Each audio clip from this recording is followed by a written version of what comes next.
top attractions for me in Tokyo, definitely the Mad Shibuya Scramble is for real. The seven-headed crossing where people are like, it's a mad scramble when they turn the signals on.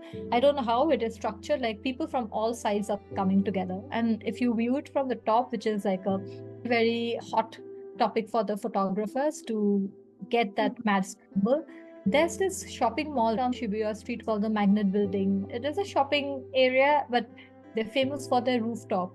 They made it into a beautiful terrace cafe and they charge for the entry. So you can get on the Magnet Building and watch the scramble, be a part of the scramble.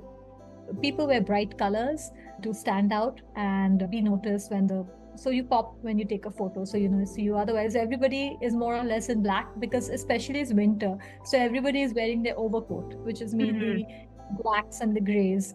So you wear a bright color and you pop out. It was good fun to be part of that mad scramble and take photos. And those are the Super Mario carts.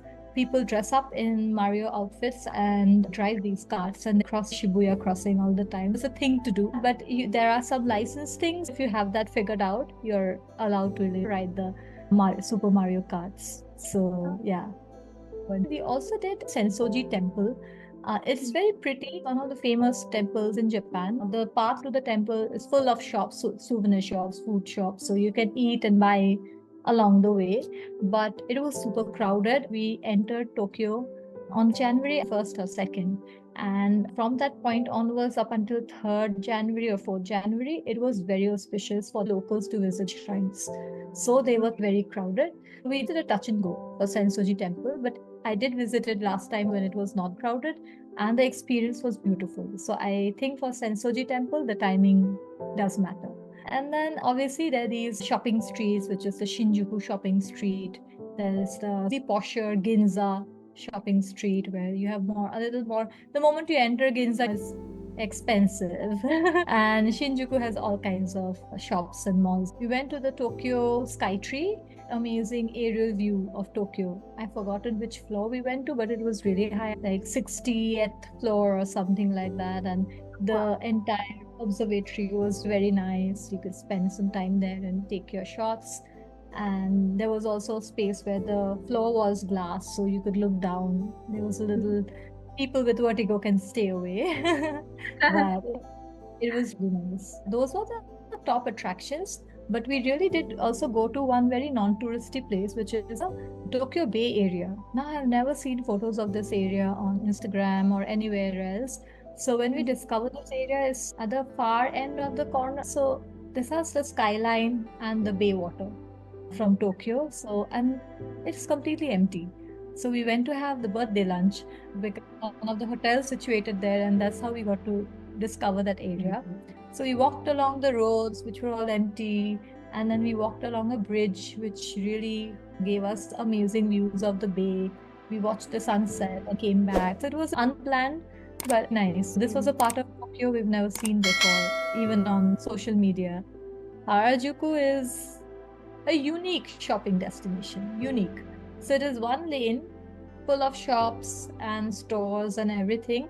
And what they promote is the kawaii culture.